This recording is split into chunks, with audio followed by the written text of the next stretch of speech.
এটাকে তোমরা কি বলো বলো তো? এটা কিন্তু মিষ্টি হিসেবেই খাওয়া হয়। আমি যখন দীঘাতে বিয়ে হয়ে এসি তো শাশুড়ি মাকে দেখেছিলাম বানাতে, তখন না মিষ্টির দোকানেও পাওয়া যেত, আর প্রচুর বানানো হতো। আর আমি এমনিতেই তো মিষ্টি প্রিয় মানুষ, তাই আমারও খেতে কিন্তু খারাপ লাগতো না। হ্যালো বন্ধুরা, সবাই কি করছো? আশা করি সবাই ভালো আছো। চলে এলাম আজ একটা লং ভিডিও নিয়ে। বানাবো ভাবি, কিন্তু ইচ্ছেও হয় না আর ইচ্ছেও করে না। তো নারকেলটা না গাছ থেকে পড়ে গেছে, এখন তো প্রচুর বৃষ্টি হচ্ছে, প্রায় দিন নারকেল এক একটা করে খসে পড়ে, আর এগুলোকে রেখে দিলে মানে নষ্ট হয়ে যাবে, জল ধরে যাচ্ছে তো। তো সেই জন্য ভাবলাম কর্তামশাই আছে, কুটে দিবে। নিজেকে ছাড়িয়ে ফাটিয়ে কুটতে খুবই কষ্ট, সেই জন্য হবে না। তোকে বললাম কুড়ে দিলে তাহলে আমি এটা ভাজা করব, তখন সে বললো যে আচ্ছা আমি কুড়ে দিচ্ছি। আর এই যে গুড়টা দেখছি এটা খেজুর গুড়, আমি ওই শীতের সময় যে এনেছিলাম সেইটাই রাখা ছিল, সেটাই মাঝে মধ্যে এই পিঠে পুলি বানালে ওতেই ব্যবহার করি। গুড়টা দিয়ে দিলাম, তার সাথে একটু আদা কুচি দিয়ে দিলাম, দিয়ে এটা ভালো করে মাখিয়ে বসাবো। আর যেহেতু চিনি নয় গুড়, গুড় তো এমনিতেই পাক থাকে, 2-3-4 বার একটু করলেই হয়ে যায়। খুব বেশি পাক দিলে কি হবে না, শক্ত ঝরঝরে হয়ে যাবে।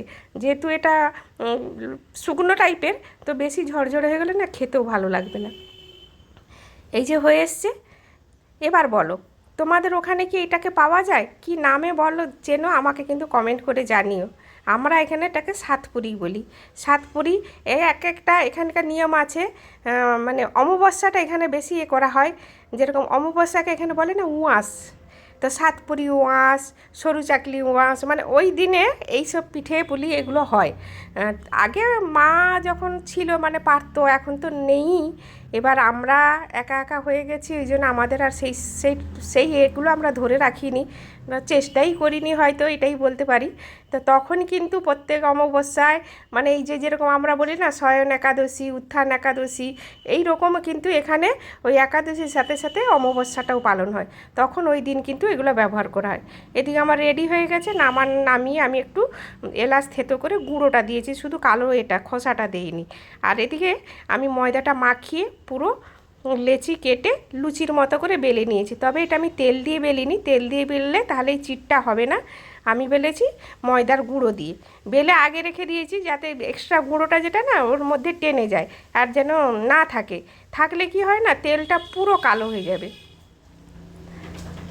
ব্যাস কিছু নয়, সাইডে একটু জল দিয়ে দিলাম পুর দেওয়ার পরে, একটু হালকা করে চেপে দিয়েছি। তারপরে এবার এই কাঁটা চামচ দিয়ে একটু ডিজাইন করে দিলাম। এবার আমার না একটু বড় বড় হয়েছে, চাইলে তোমরা ছোট ছোটো বানাতে পারো। যারা বানাতে চাইছো আমার ভিডিওটা দেখার পরে, তাদেরকে বলবো ছোট ছোটোও বানাবে। আর আমি কি হয়তো একা তো, অনেকগুলো বানাতে হবে, সেই জন্য না আর ইচ্ছেও করছিল না। যেহেতু আমি সন্ধেবেলাটাই শুরু করেছিলাম ওটা বানাবো, তারপর আমার চিকু রুটি আছে, তারপরে আলো আলাদা টিফিন খাওয়া আছে, এটা আছে, অনেক কিছু কাজ ছিল। তো সেই জন্য আমি একটু বড় বড় বানিয়েছি যাতে তাড়াতাড়ি হয়ে যায়। তোমরা কিন্তু চাইলে পিঠে যেরকম বানানো হয় সেরকম ছোট ছোট বানাতে পারো। ব্যাস প্রত্যেকটা এক একটা করে বানিয়ে নেব, পুর দেবো। এগুলোতে একটু বেশি করে পুর দিলে বেশ ভালোই লাগে খেতে।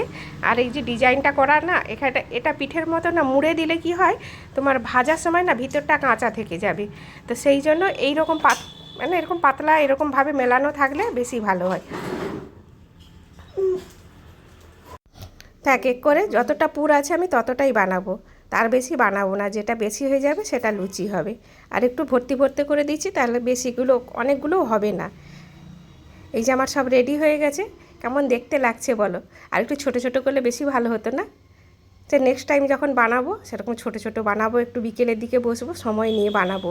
আর এগুলো কি হয় না, বেশিক্ষণ বানিয়ে রেখে দিলে না জল মানে যে এটা আছে রসটা বেরিয়ে গেলে না, তখন চারদিক থেকে জল জলে হয়ে যাবে, ভাজতে কিন্তু তেলে তো একদম ডুবো তেলে ভাজবো, তো ভাজতে কিন্তু খুব অসুবিধা হবে। সেই জন্য সাথে সাথে বানিয়ে নিলে হয়ে যাবে।